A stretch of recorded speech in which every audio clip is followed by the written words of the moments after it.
எல்லோருக்கும் அன்பான வணக்கம். இன்றைக்கி நம்ம என்ன பார்க்க போகிறோம் அப்படின்னா, நாம் ஒரு இடத்துல ஒரு கணினி வேலை செய்யலை அப்படின்ற மாதிரி சொன்னாங்க. அதை போய் சரி பண்ணுறதுக்காக நம்ம போயிருந்தோம். அங்கே என்ன பிரச்சனை வந்தது, அதை எப்படி சரி பண்ணோம் அப்படின்றத பற்றி தான் இன்றைக்கி காணொலியில் நம்ம பார்க்க போகிறோம். அதாவது முதல்ல அவங்க என்னை கூப்பிட்டாங்க. இந்த மாதிரி கம்ப்யூட்டர் கணினி சுத்தமாக ஆனே ஆகலை அப்படின்ற மாதிரி சொன்னாங்க. சரி என்னன்னு பார்க்கலாம் அப்படின்னு சொல்லிட்டு நானும் எல்லா தேவையான உபகரணங்கள்லாம் எடுத்துன்னு கிளம்பிட்டேன். அங்கே போயிட்டு பார்க்கும்போது என்ன ஆச்சு அப்படின்னா, முதல்ல பார்த்திங்கன்னா கணினியை எடுத்து வச்சுட்டேன். அவங்க ஒயர்லாம் தனித்தனியாக கழட்டி வச்சுருந்தாங்க. எல்லா ஒயரையும் இணைச்சிட்டு சுவிட்சை ஆன் பண்ணுறேன். அந்த கணினி பார்த்திங்கன்னா ஆன் ஆகலை. சிபியூ ஆன் ஆகலை.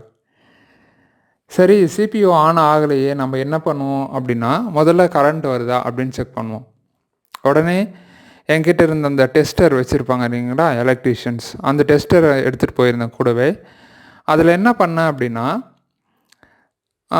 செவுத்தில் இருக்கு இல்லைங்களா சுவிட்ச் பாக்ஸ், அந்த பாக்ஸில் முதல்ல கரண்ட் வருதா அப்படின்னு பார்த்தேன்.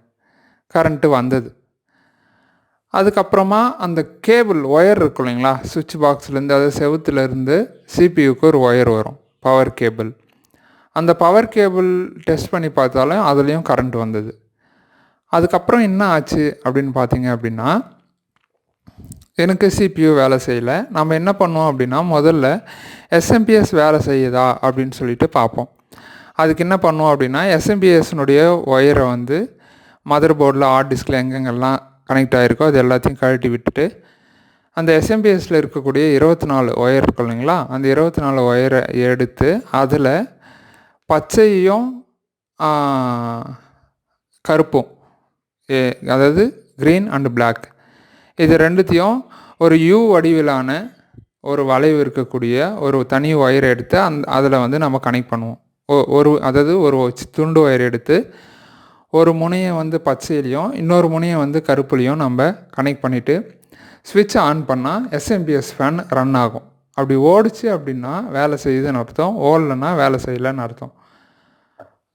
ஆனால் நான் அப்படி சொருகி பார்த்தோம், என்ன ஆச்சு அப்படின்னா, நமக்கு அது வேலை செய்யலை. சரி, இருந்தாலும் ஒரு சந்தேகம். இப்போ இது வேலை செய்யலை, சரி ஓகே, எஸ்எம்பிஎஸ் பிரச்சனையா இல்லையா அப்படின்றத நம்ம இப்போ பார்க்கணும். எஸ்எம்பிஎஸ் ஓடலை, சிபியூ அப்படியே ஓரம் வச்சுட்டேன். இப்போ மானிட்டர் இருக்கும் இல்லைங்களா, அந்த மானிட்டரும் ஆன் பண்ணால் ஆன் ஆகலை. இப்போ சுவிட்சு பாக்ஸுக்கு, போர்டுக்கு செவுத்தில் கரண்ட் வருது, அந்த ஒயர்லேயும் கரண்ட் வருது, ஆனால் ஏன் மானிட்டர் ஆன் ஆகலை? ஒருவேளை மானிட்டர் பிரச்சனையாக இருக்குமா அப்படின்னு யோசித்தேன். இப்போது மானிட்டரும் சிபியூ ரெண்டும் ஒரே மாதிரி பிரச்சனை வர்றதுக்கு சான்ஸ் இருக்கா அப்படின்னும் ஒரு யோசனை வந்தது. இப்போ பார்த்திங்கன்னா, சிபியூவில் எஸ்எம்பிஎஸ் ஒர்க் ஆகலை, மானிட்டர் ஆன் ஆகலை. சரி, அடுத்த கட்ட நடவடிக்கை என்ன பண்ணலாம் அப்படின்னு பார்த்தா, இப்போ சுவிட்ச் போர்டில் கரண்ட் வருது, ஒயர்லேயும் கரண்ட் வருது. இருந்தாலும் எனக்கு இன்னொரு சந்தேகம் வந்துச்சு. வேறு ஏதாவது பக்கத்து சுவிட்ச் போர்டில் எடுத்துகிட்டு போய் போட்டு பார்க்கலாமா அப்படின்னு சொல்லிட்டு திடீர்னு ஒரு யோசனை வந்துச்சு. அதனால் என்ன பண்ணேன்னா, அந்த ஒயரை கழட்டின்னு போயிட்டு ஃபஸ்ட்டு மானிட்டர் எடுத்துன்னு போய் பக்கத்து டேபிளில் வச்சு இந்த ஒயர் எடுத்துகிட்டு போய் கனெக்ட் பண்ணால் அங்கே மானிட்டர் ஆன் ஆகிடுச்சு. ஓ, மானிட்டர் ஆன் ஆகிடுச்சு அப்படின்னு பார்த்ததும் சிபியூவும் எடுத்துகிட்டு போய் வச்சேன். சிபியூவும் பார்த்திங்கன்னா ஆன் ஆகிடுச்சு.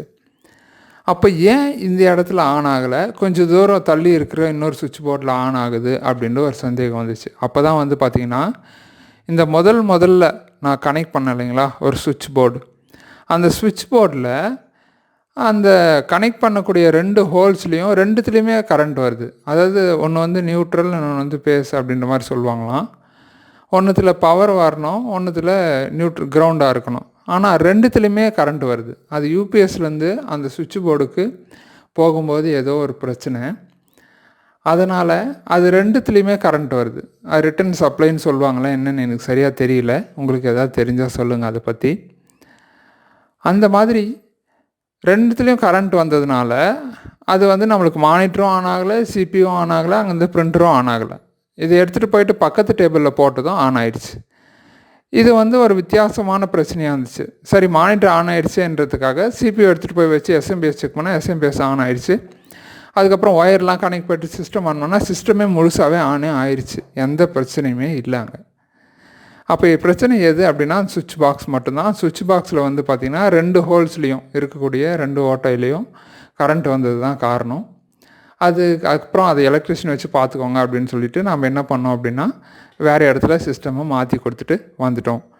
அதாவது கம்ப்யூட்டரில் வரக்கூடிய பிரச்சனைகளும் அதை சரி பண்ணுறதும் வந்து பார்த்திங்க அப்படின்னா எல்லா இடத்துலையும் ஒரே மாதிரி இருக்கும் அப்படின்ற மாதிரி சொல்ல முடியாது.